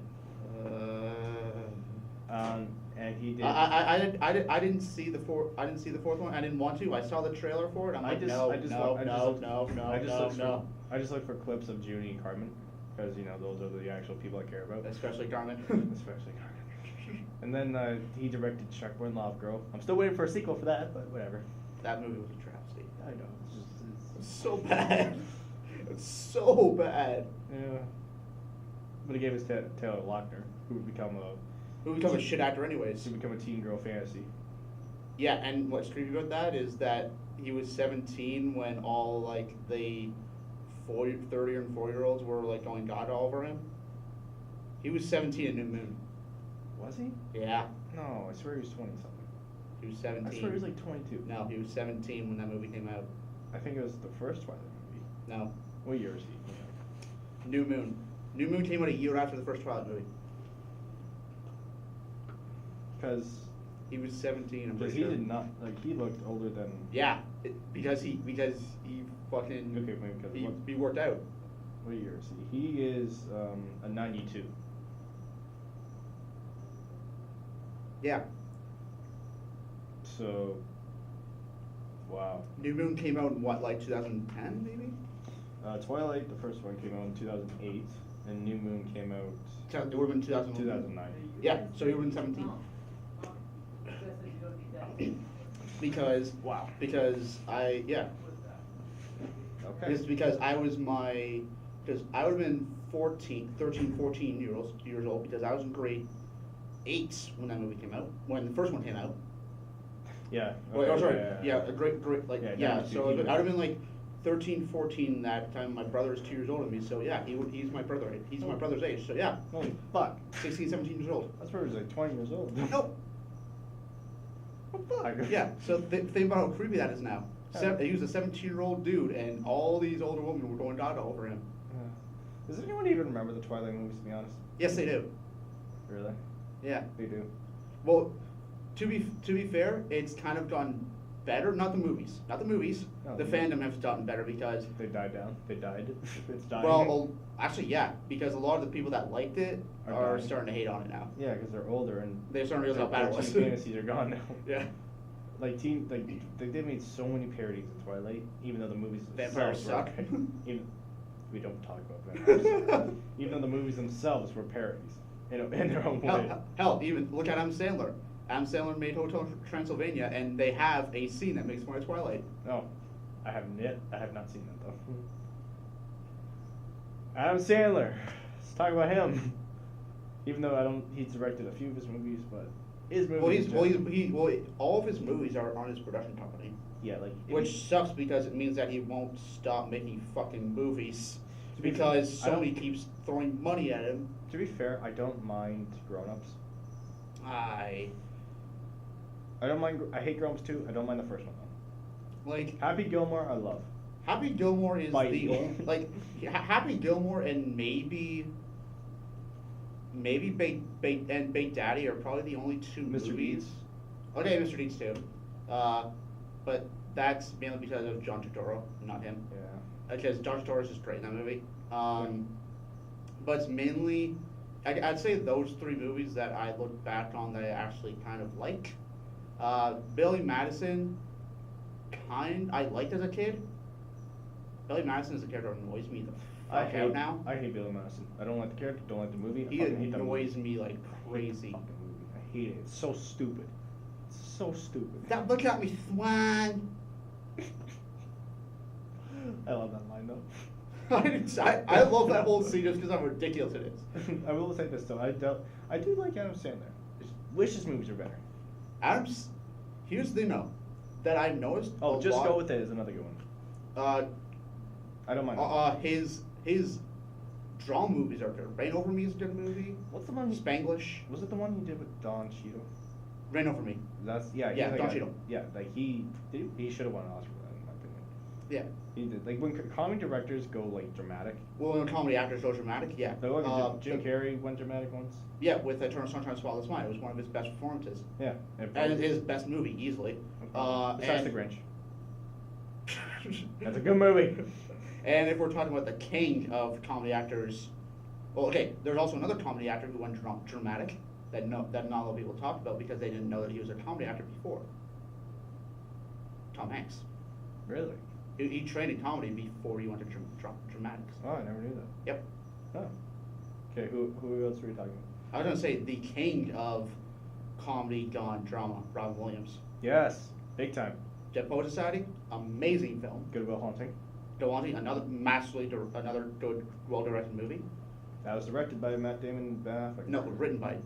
Who directed it? I don't know. I'll. Just leave it. Leave it. No, because we're talking about directors, bad directors, and yet we're like, who directed that? Who directed? I don't know. Fuck Technically, we have to pull out our phones. We would not do our research, and we shouldn't be talking about this topic. But no, like they wrote it. We did not prepare well for this topic. But Ben Affleck and Matt. We know the name of movies more than we know directors, except like some. But like Matt Damon and Ben Affleck did write that for their high school play. I'm pretty sure. College play. Yeah. Oh yeah, they wrote it for college. They wrote it for college. Yeah. I love how they're still friends to this day, though. Yep. Yeah. Oh shit. Who's the director of The Revenant? It's Alexandro something. Yeah. Alejandro? Fuck it, I'm looking it up. I don't care. We've already done this enough. No one cares. People will be watching being like, They were unprepared. Here, I'll join you. Tisk myself. Tisk me. We would play music, but copyright purposes. Tyler will shake his head annoyingly at me. I'm just gonna keep doing this to camera. So let me know when you're done.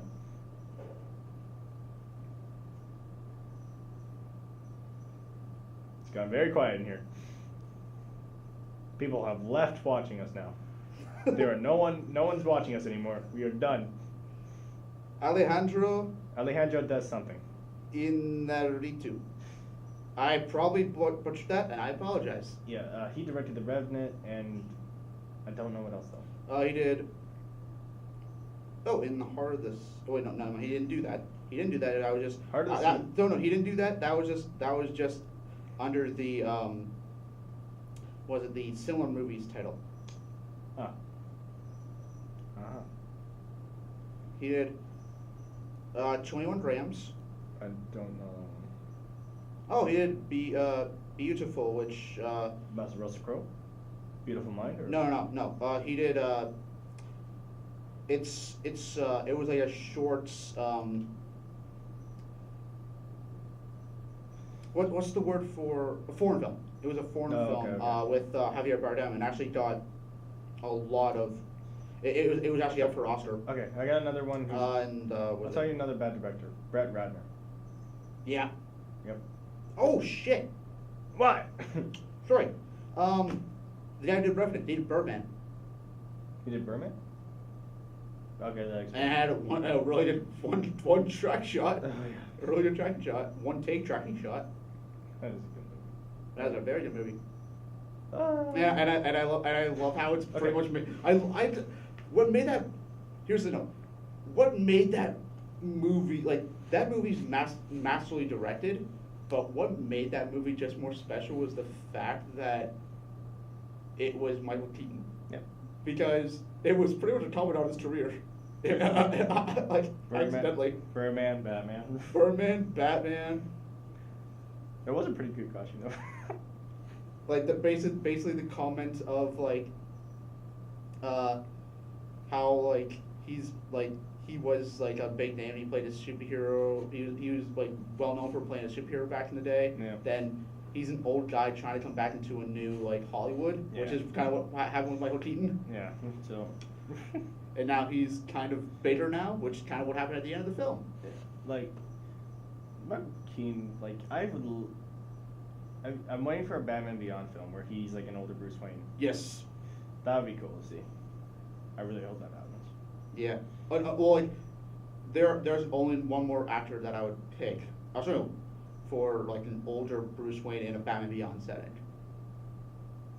Kevin Conroy. Yeah, I was thinking that too, but But yeah, actually, if I was to make a TV show, Batman Beyond, like a live action, yeah, I would cast Kevin Conroy. yeah.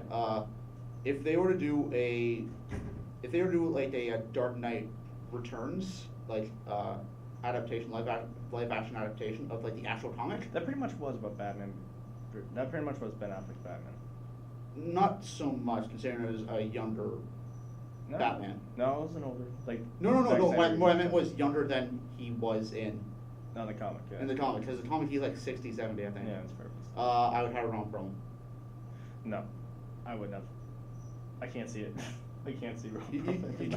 You can't see him as like the fat Batman. I mean, I don't know. He did Hellboy. Guillermo del Toro.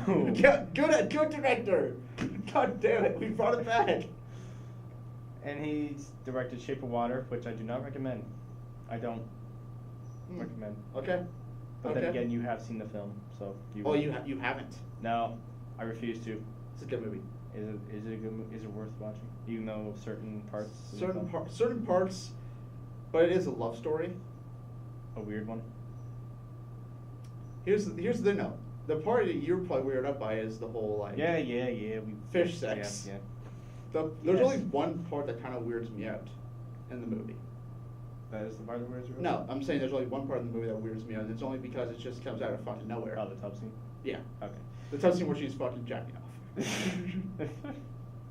that scene, because it's just like, okay, because I didn't even, because I didn't go into it thinking it was like, I knew it was going to be somewhat of a romance, because Yeah. I thought it was going to be more horror, but that scene was just like, alright, she's just jacking off in a tub. There we go. Like the whole fish romance was actually kind of touching. Was it?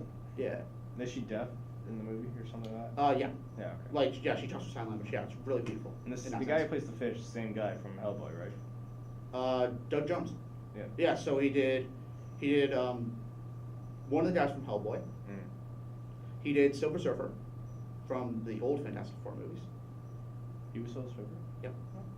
But he did like the mocap for it and okay. everything. And the voice, I think, too.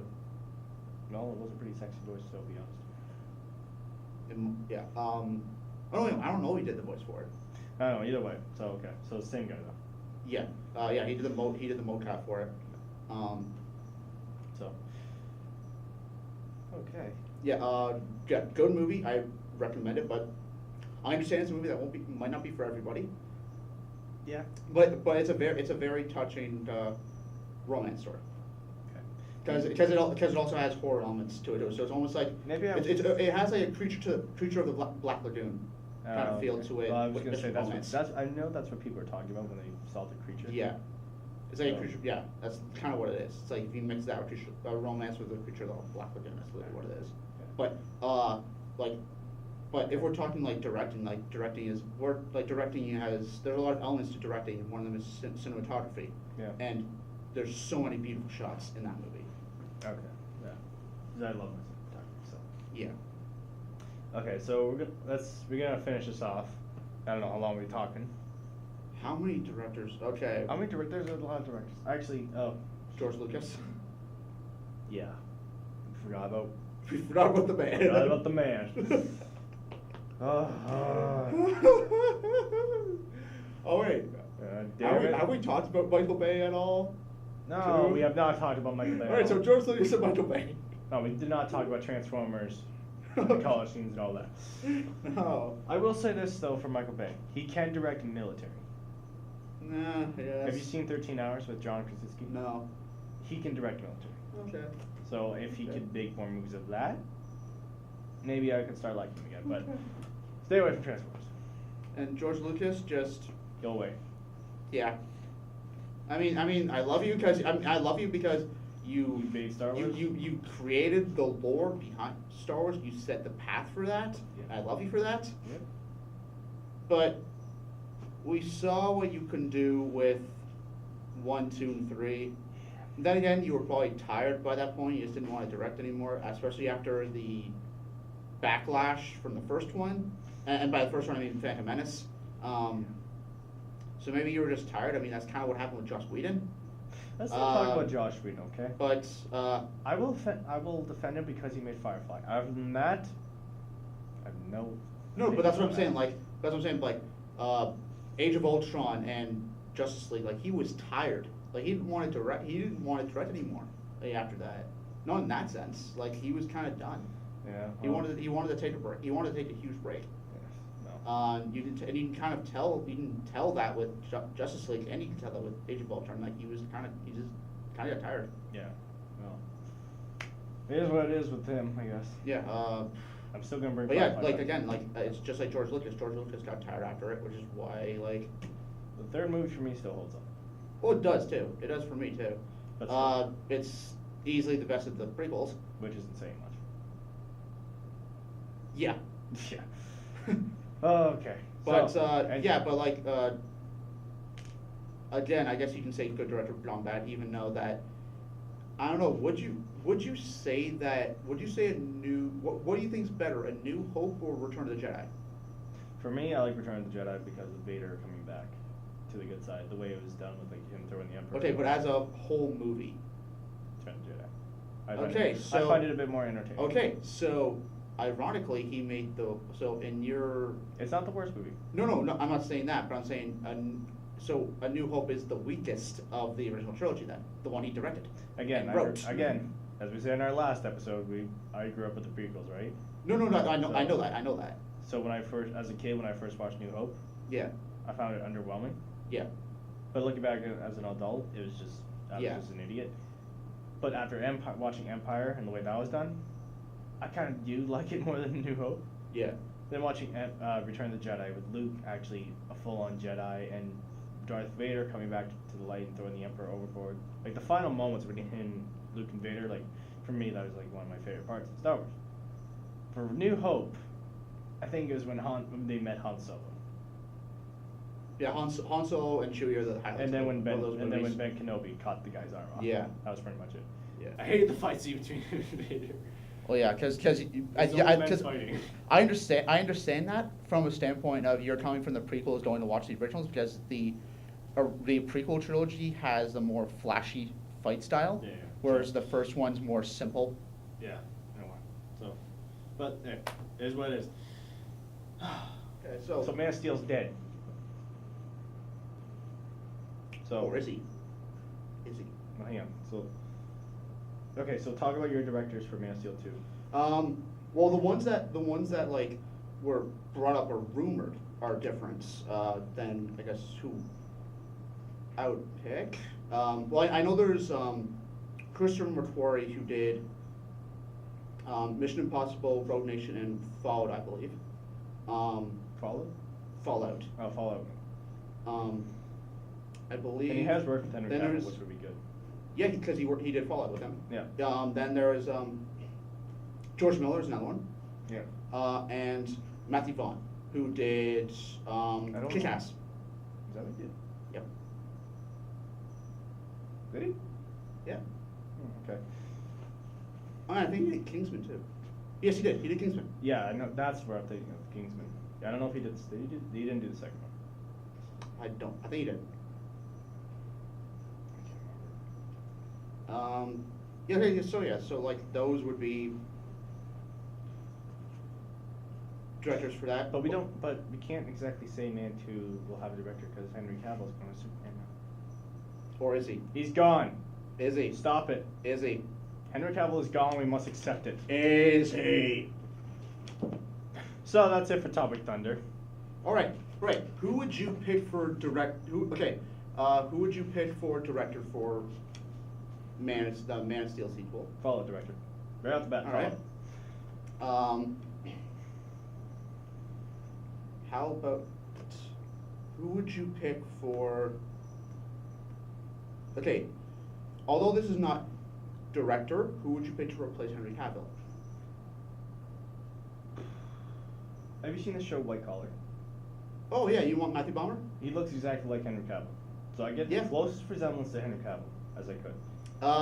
Funny story. He was actually in the running I for Man of thought Steel. I heard that. Yeah, I thought I He was heard in the running for Man of Steel, and I think he might have. Oh no, sorry. I'm thinking Henry Cavill was in the running for Superman Returns. I think back in the No, day. I don't think he was yet. I don't know what Henry. I don't think Henry Cavill was around when I think he was. he was just starting. I think. Or was it? I know he missed out on something. I can't remember. I honestly cannot remember. Ugh, god damn it! Fucking Warner Bros. All right, that's Look. it. We're ending it because just All right. I'm pissed off at Warner Bros. All right. Another thing. I'm no, I'm ending this. You Fine, ending go, it? Fine, go. Talk. Just talk. Talk. Talk. Go. Talk, goddammit. You sure? Yeah, I'm sure. I was gonna say, who would you pick for Ben Affleck replacement? John, no. Yeah, John Hamm. Yep, there we go. All right, that's where we're ending it, guys. Alright, that's it. We're done. Good directors, bad directors done good, directors done bad. No matter what, never. What I guess lesson never. I guess I will never some I will never judge a. You should never. I guess because some directors can make bad films. You should always try to judge the movie that they just did, because you never know, they could surprise you. But then again, it's hard because some directors just don't learn, like Michael Bay. But I will never stop chirping M. Night Shyamalan. Ever. Because he made the last Terminator movie. And I'm done. I'm done. Actually, you know what? I will say one more thing, because I forgot there was one movie that I was going to talk about. Sorry, I keep on not ending this. What is it? Because we talked about because you talked about how like Last Airbender meant so much to you as a child. Yeah. There was one series that meant so much to me as a child. Do not say what I think you're about to say. Oh, you know what I'm about to say. Do I? Yes.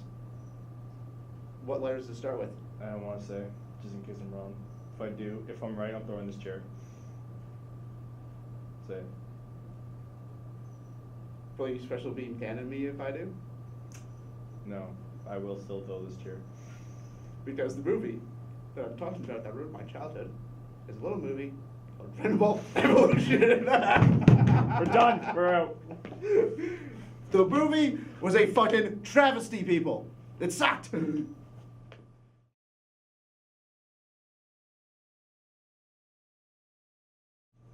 Yeah, I'll just say like you got nothing else to say. So. Oh, deja vu. Okay, so here we go. Well, I got nothing else to say, Matt. You? No, we'll cut. We'll do it. Okay. I'll just redo it. Okay, ready? Stop smiling. Just like anything else to say? Be like, Nope. Okay, ready? no. It's not like we fucked up royally just now. Just no. That's, Let's do it. Ready? Okay. couldn't see. Okay. So, I got nothing else to talk about. Matt, do you? No, I think we covered Yeah. it.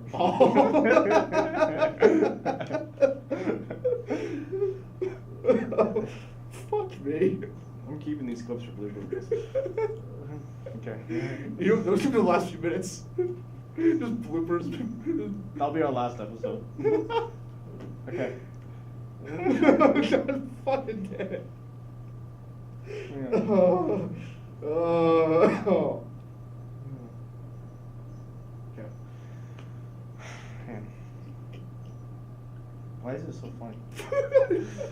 If you okay, we don't. I don't know. Should the audience know what happened? No, you're good. We'll do it. Ready? Okay.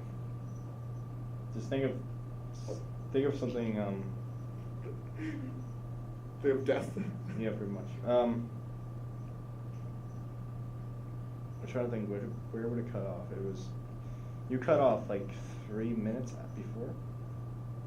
138 was where mine. I can't remember what. 138, 135. I can't remember what we were talking about. Mine was at 138. This was at 135. Yeah, I can't remember what we were talking about at that point though. Well, we were 3 minutes off, so we had to have just been finishing it. So we'll just do it. We'll just do it. So Okay, so yeah. we'll just finish it off. Ready? So here we go.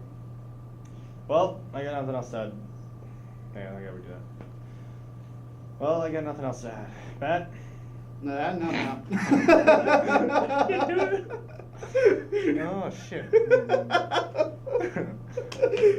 Fuck. Okay, damn. Whew. Okay. Fuck.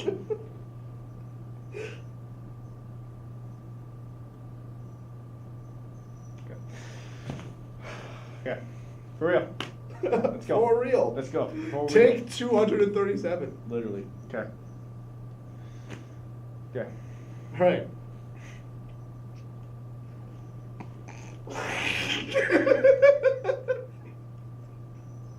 Fuck, God damn I'm keeping these clips. You know, this would be the after credit scene. And just Well, put like it funny should, music it over should, it. it should. Yeah, just put funny music over it. Just be like the never ending. I'm doing that. Laugh Okay, track. I'm doing that then.